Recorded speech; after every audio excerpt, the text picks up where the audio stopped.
സമ്മതിക്കാത്ത പ്രവൃത്തിയൊന്ന് ദൈവം ചെയ്യാൻ പോകുന്നു. പറഞ്ഞാലും വിശ്വസിക്കാത്ത പ്രവൃത്തിയൊന്ന് ദൈവം ചെയ്യാൻ പോകുന്നു. കേട്ടാലും സമ്മതിക്കാത്ത പ്രവൃത്തിയൊന്ന് നാഥൻ ചെയ്യാൻ പോകുന്നു. കേട്ടാലും സമ്മതിക്കാത്ത പ്രവൃത്തിയൊന്ന് നാഥൻ ചെയ്യാൻ പോകുന്നു.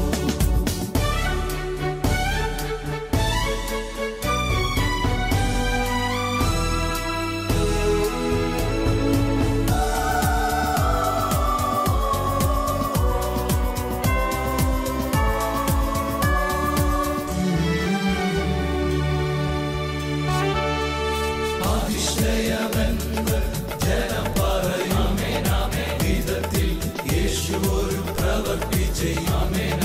ദൈവത്തിന്റെ മഹത്വം നിഴൽ വീരിക്കും. ഹല്ലേലൂയ. ദൈവത്തിന്റെ കരത്തിൽ നീ വസിക്കും. അതിശയമെന്ന് ജനം പറയും വിധത്തിൽ യേശു ഒരു പ്രവൃത്തി ചെയ്യും. ദൈവത്തിന്റെ മഹത്വം നിഴൽ വീരിക്കും. ദൈവത്തിന്റെ കരത്തിൽ നീ വസിക്കും.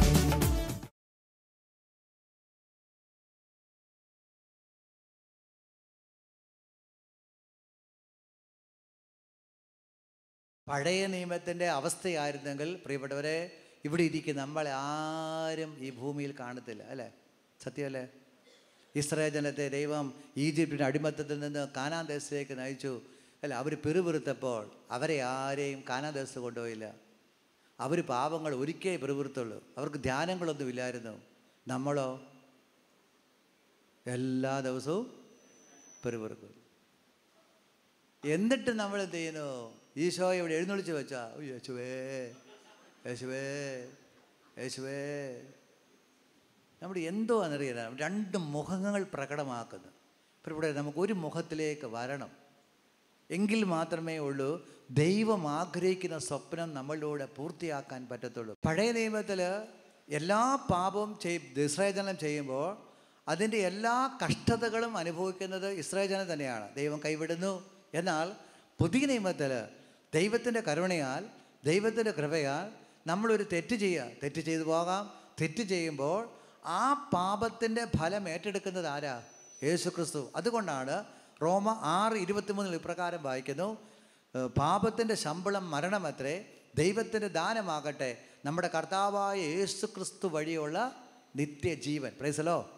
പഴയ നിയമത്തിൽ ഒരു മനുഷ്യൻ പാപം ചെയ്ത് കഴിയുമ്പോൾ അവൻ എന്ത് ചെയ്യുക? അവൻ ദേവാലയത്തിലേക്ക് ഓടുക. അവനെ മതിലിൽ അവർ വിശുദ്ധസ്ഥലത്ത് പോയി പ്രാർത്ഥിക്കാൻ പോകുന്നു. പുതിയ നിയമത്തിൽ പരിശുദ്ധാത്മാവ് പറയുകയാണ്, യോഹന്നാന്റെ സുവിശേഷം 16:8 നമ്മൾ ഇപ്രകാരം വായിക്കുന്നു, അവൻ വന്ന് പാപത്തെക്കുറിച്ചും നീതിയെക്കുറിച്ചും നിനക്ക് ബോധ്യപ്പെടുത്തും. 1 കൊരിന്തോസ് 3:16 നമ്മൾ ഇപ്രകാരം വായിക്കുന്നു, നമ്മുടെ ശരീരം ആരുടെ ആലയം? ദൈവത്തിൻ്റെ ആലയമാണെന്ന് വെളിപ്പെടുത്തി തരുന്നു. ഒരിക്കലും ഞാൻ ഈ മോൾഡ് ചാപ്പലിരുന്ന് ലോക സുവിശേഷങ്ങൾക്ക് വേണ്ടി പ്രാർത്ഥിക്കുകയാണ്. ഇവിടെ ഒരിക്കലും ഇവിടെ പറഞ്ഞിട്ടുള്ളതെന്ന് തോന്നുന്നു. അങ്ങനെ പ്രാർത്ഥിച്ചുകൊണ്ടിരുന്നപ്പോൾ ഞാൻ കുറേ നേരം പ്രാർത്ഥിച്ചു. അതിനുശേഷം ഒരാൾ കാണാൻ വന്നെന്ന് പറഞ്ഞപ്പോൾ താഴോട്ട് വന്നു. അപ്പോൾ വേറൊരു ധ്യാന ടീമിൽ പ്രവർത്തിക്കുന്ന ഒരു പ്രേക്ഷിതൻ വന്നാണ്. അദ്ദേഹം എന്നെ കണ്ടപ്പോൾ തന്നെ പ്രിയപ്പെട്ടവരെ ഉടനെ തന്നെ അവരുടെ നേതൃത്വം കൊടുക്കുന്ന ബ്രദർ ചെയ്യുന്ന അത്ഭുത രോഗശാന്തികളെക്കുറിച്ച് പറയാൻ തുടങ്ങി. ഇത് കേട്ടതോടുകൂടി എൻ്റെ സന്തോഷമെല്ലാം പോയി. അപ്പോൾ എനിക്ക് ആകെപ്പാടെ വിഷമം. ഞാൻ അയാൾ പറയുന്നതെന്ന് വിഷയം മാറ്റിവിടും. എനിക്കത് കേൾക്കാൻ ഇഷ്ടമില്ല. അപ്പോഴും ആ മനുഷ്യൻ എന്ത് ചെയ്യുന്നു? കഴിഞ്ഞ ധ്യാനത്തിൽ ഒരു തളർവാദ എഴുന്നേറ്റ് നടന്നു. നമുക്ക് ദൈവമേ, ഞാൻ പ്രാർത്ഥിച്ചിട്ടൊരു പനി പോലും മാറുന്നില്ല. ആകെപ്പാടെ വിഷമം. ഇതിന് അയാളെ ഒരു കണത്തിന് പറഞ്ഞു വിട്ടിട്ട് ഞാൻ പള്ളിയിൽ കയറി, ഈശോയെ നമ്മളിവിടെ കൈ കുത്തിപ്പിടി പ്രാർത്ഥിച്ചു, മുട്ടുമേ നിൽക്കുന്നു, അങ്ങനെ ഇങ്ങനെ പ്രാർത്ഥിക്കുന്നു. ആൺപിള്ളേരെന്ത് ചെയ്തു? സുവിശേഷം വരെ ചെയ്ത് ആൾക്കാരെ സുഖപ്പെടുത്തും. നമ്മൾ വരുന്നില്ല. അതുകൊണ്ട് എന്ത് ചെയ്യുന്നു? ആരോട് കൂട്ടുപെട്ടി? കാരണം നമുക്ക് ഈ വിളിയൊന്നും ഇല്ല. ഇപ്പോൾ ഇവിടെ ഏതാനും ദിവസം കഴിഞ്ഞപ്പോഴാണ് സത്യം മനസ്സിലായത്. ദൈവം തന്നെ വെളിപ്പെടുത്തി തന്നു, നീ ഈ ചാപ്പിലിരുന്ന് മുട്ടുകുത്തി പ്രാർത്ഥിച്ചപ്പോൾ നിൻ്റെ പ്രാർത്ഥനയുടെ ലക്ഷ്യം മുഴുവൻ എന്താ? ലോക സുവിശേഷവൽക്കരണം നടക്കുകയാണെങ്കിൽ അത് ആരിലൂടെ മാത്രം? എന്നിലൂടെ. അപ്പോൾ എനിക്ക് മനസ്സിലായി, എന്നിൽ ദൈവത്തിൻ്റെ കൃപ പ്രകടമാകാത്തത് സത്യം ഇതാണ്. ഞാൻ പ്രാർത്ഥിക്കുന്ന പ്രാർത്ഥനയുടെ പുറകിലെല്ലാം എന്ത് കിടക്കുന്നു? ഞാൻ കിടക്കുന്നു, എൻ്റെ സ്വാർത്ഥത കിടക്കുന്നു. ഹല്ലേലൂയ, ഹല്ലേലൂയ, യേശുവേ നന്ദി. അപ്പോഴാണ് ഞാൻ വീണ്ടും കണ്ടെത്തിയ ഒരു കാര്യം. ആരെങ്കിലുമൊക്കെ എന്തെങ്കിലുമൊക്കെ അനുഭവങ്ങളൊക്കെ പറയുമ്പോൾ ഉടനെ ഞാൻ പറയും, എനിക്കും ഇതുപോലൊരു അനുഭവം പറയാനുണ്ട്. അപ്പോൾ ഞാൻ എന്ത് ചെയ്യുന്നു?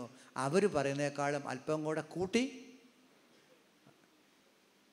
ഇതൊന്നും ആർക്കും മനസ്സിലായിട്ടില്ല. ആർക്കും മനസ്സിലായി?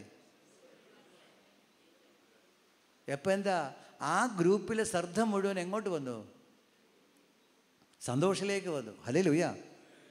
ബാക്കി എല്ലാവരും നിഷ്കളങ്കരായ ശുശ്രൂഷകർ അവർ ചെയ്ത നന്മ കാര്യം പറഞ്ഞപ്പോൾ എനിക്ക് മനസ്സിലായി, എന്നേക്കാൾ കൂടെ ചെയ്തു. അത് വിട്ടുകൊടുക്കാതിരിക്കാൻ വേണ്ടി ഞാൻ എന്ത് ചെയ്തു?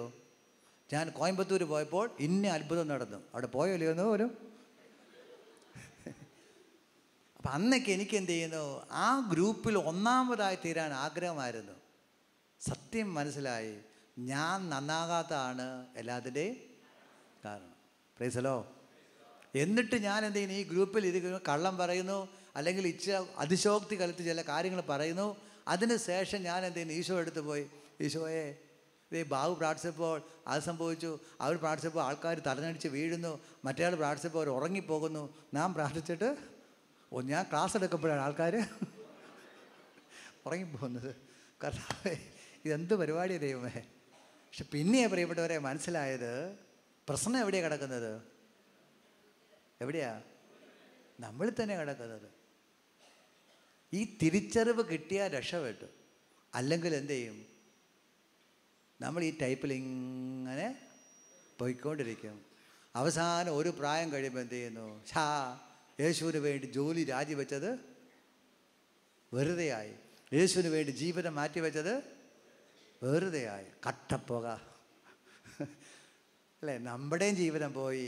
നമ്മളൊരു ശുശ്രൂഷകനാണെങ്കിൽ നമ്മൾ നടത്തുന്ന പ്രാർത്ഥനാ ഗ്രൂപ്പിൻ്റെയും ഗതി.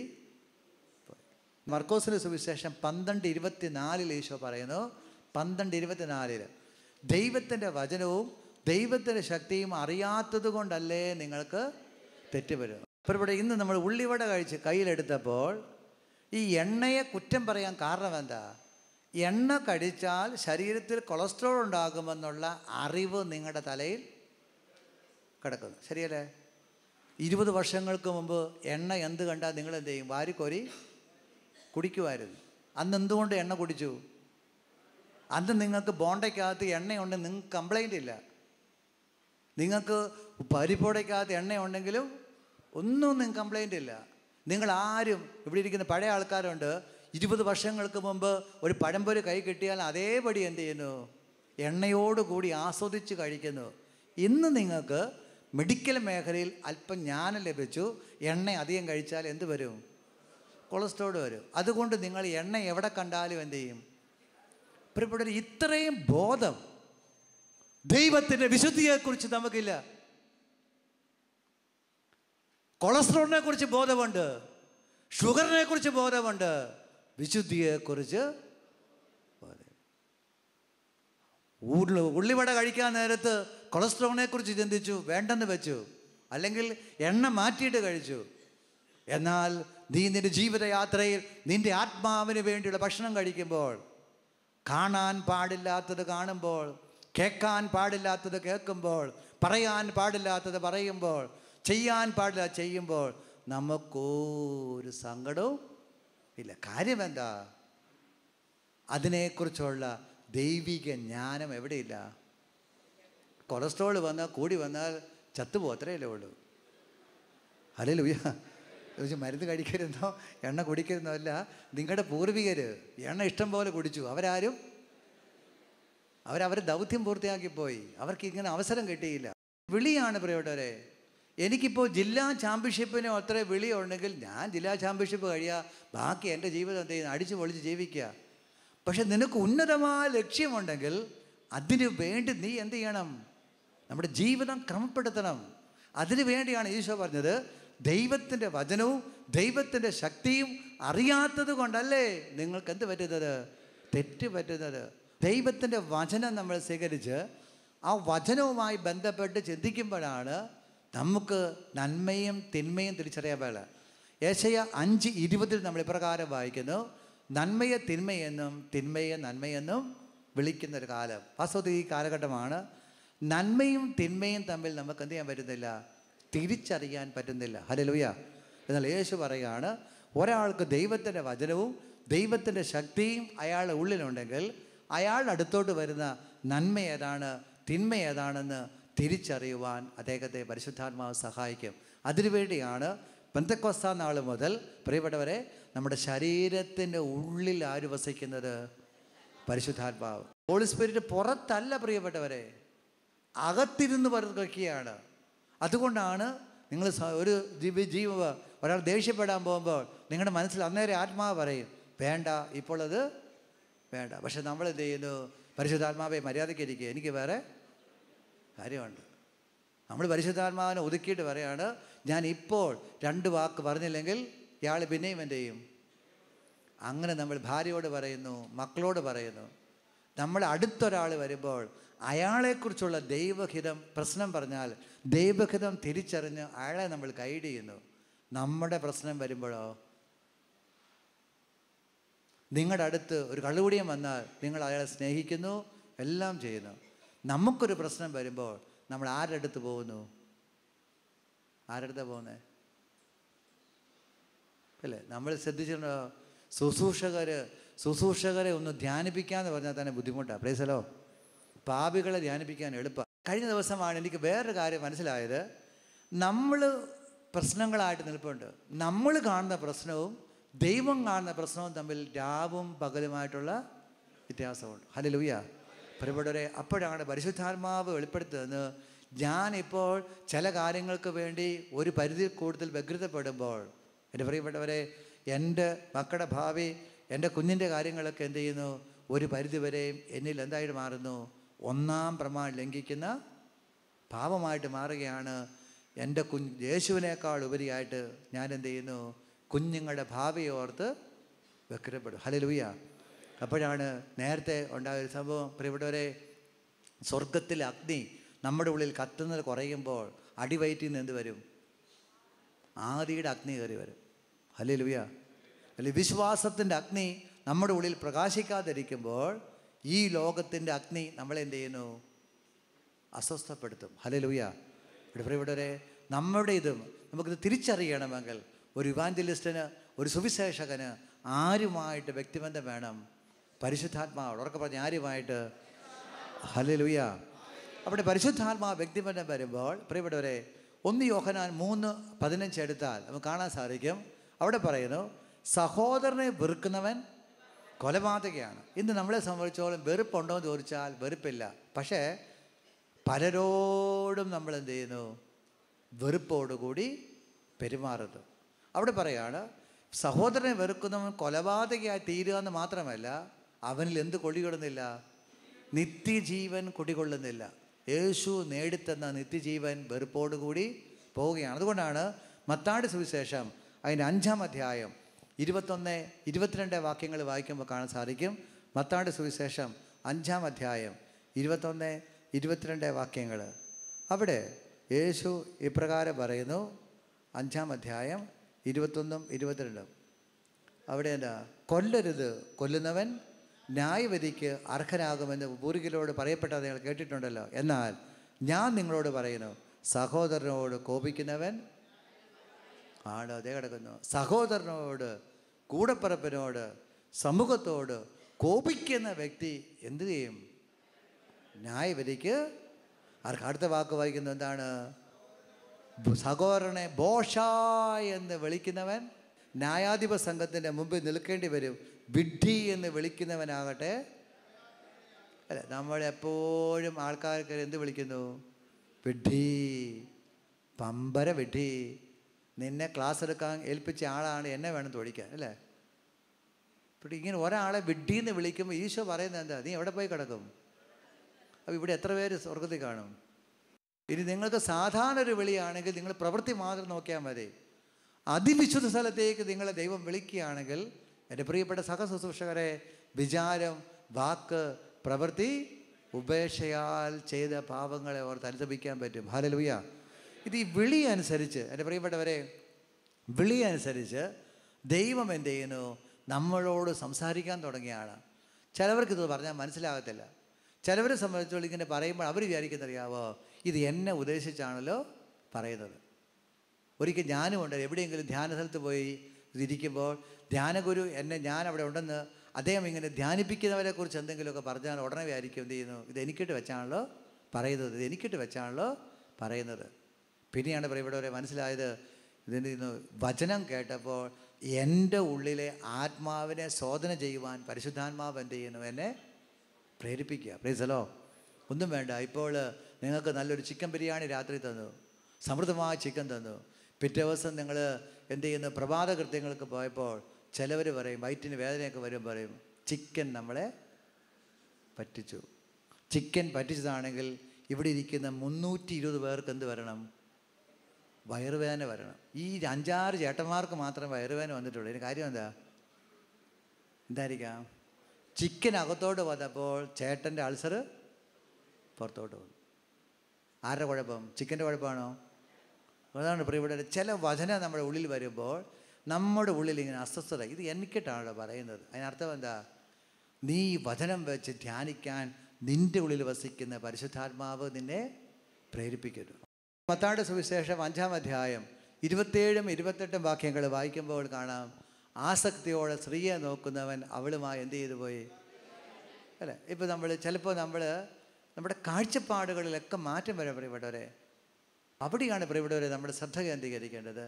നമ്മളെ സംബന്ധിച്ചോളം അത് പറയുകയോ പറയാതിരിക്കുന്നതിനേക്കാളുപരി നിന്നെ സംബന്ധിച്ചോളം നീ കൊടുക്കേണ്ടത് കർത്താവായ യേശുക്രിസ്തുവിനെയാണ്. യേശുക്രിസ്തുവിനെ കിട്ടുമ്പോൾ അതിനാൽ തന്നെ ആ വ്യക്തിയുടെ സ്വഭാവത്തിന് എന്ത് വരും? ഇല്ലേ, നമ്മൾ ചരിത്രം പഠിച്ചിട്ടുണ്ട്. ചില ഗോത്രവർഗ്ഗക്കാർ വസ്ത്രം ധരിക്കുകയില്ലായിരുന്നു. അവിടെ പോയി ഒരു മിഷണറി വൈദികൻ യേശുവിനെ കൊടുത്തു, പ്രാർത്ഥിച്ചു. അവരെല്ലാവരും ഓട്ടോമാറ്റിക്കായിട്ട് എന്ത് ചെയ്തു? വസ്ത്രം ധരിച്ചു. അപ്പോൾ വസ്ത്രം ധരിക്കാത്തതിൻ്റെ കാരണം എന്താ? ആരില്ല? യേശുക്രിസ്തുവില്ല. ഹല്ലേലൂയ. അവിടെയാണ് പ്രിയപ്പെട്ടവരെ നമ്മുടെ മുഖ്യ ലക്ഷ്യത്തിൽ നിന്ന് മാറാൻ ഒരിക്കലും അനുവദിക്കരുത്. നമ്മളോട് കർത്താവ് പറഞ്ഞിരിക്കുന്നത് നിന്നും ജീവിക്കുന്ന യേശുക്രിസ്തുവിനെ മറ്റുള്ളവർക്ക് പ്രഘോഷിക്കാനാണ്. ഹല്ലേലൂയ. അപ്പോൾ യേശുവിനെ പ്രഘോഷിക്കുമ്പോൾ ഞാൻ അശുദ്ധമായ രീതിയിൽ വസ്ത്രം ധരിക്കുന്ന ഒരു വ്യക്തിയാണെങ്കിൽ, അതിനെന്നെ പ്രേരിപ്പിക്കുന്ന അശുദ്ധാത്മാവാണെങ്കിൽ, യേശുവിനെക്കുറിച്ച് കേട്ട് യേശുവിനോട് ഞാൻ പ്രാർത്ഥിക്കുമ്പോൾ ഈ അശുദ്ധാത്മാവ് വിട്ടുമാറുമ്പോൾ അബ്നോർമലായ വസ്ത്രം ധരിക്കുന്ന ഞാൻ നോർമലായിട്ട് വസ്ത്രം ധരിക്കാൻ തുടങ്ങും. Hallelujah, hallelujah. എത്രയോ യൂത്തുണ്ട്, നിങ്ങൾ എത്രയോ പേരെ കാണാം, വളരെ മോശമായിട്ട് ധ്യാനത്തിൽ വന്നവർ യേശുവിന് വചനം കേട്ട് പ്രാർത്ഥിച്ചു കഴിയുമ്പോൾ അവരുടെ ഡ്രസ് കോഡിൽ പോലും എന്ത് ചെയ്യുന്നു? മാറ്റങ്ങൾ സംഭവിക്കുന്നു. വാസ്തവത്തിൽ അവർ ഈ തിന്മ ചെയ്യാനുള്ള കാരണം ഇതാണ്. അവരറിഞ്ഞുകൊണ്ടല്ല പ്രിയപ്പെട്ടവരെ, അവരുടെ ഹൃദയത്തിൽ ആരുടെ സാന്നിധ്യം നഷ്ടപ്പെട്ടു. അതുകൊണ്ടാണ് പ്രിയപ്പെട്ടവരെ യേശുക്രിസ്തു യോഹന്നാൻ അടുത്തേക്ക് വരുമ്പോൾ യോഹന്നാൻ വിളിച്ചു പറയുന്നുണ്ട്. യോഹന്നാൻ്റെ സുവിശേഷം 1-ാം അധ്യായം 29-ാമത്തെ വാക്യത്തിൽ, ഇതാ ലോകത്തിൻ്റെ പാപം നീക്കുന്ന ദൈവത്തിൻ്റെ കുഞ്ഞാൾ. ശ്രദ്ധിക്കുക, ഒറ്റ പാപമേ ഉള്ളൂ, അത് യേശുക്രിസ്തു. പ്രകാശം ഭൂമിയിലേക്ക് വന്നിട്ടും ആ പ്രകാശത്തെ നിഷേധിച്ച് നമ്മൾ ആരെ സ്വീകരിച്ചു? അന്ധകാരത്തെ സ്വീകരിച്ചു. അതുകൊണ്ടാണ് പ്രിയപ്പെട്ടവരെ, യേശു ഇല്ലാതൊരു വ്യക്തി വരുമ്പോൾ അവൻ എല്ലാവിധ വൃത്തികേടുകൾക്കും പോകും. പ്രൈസലോ.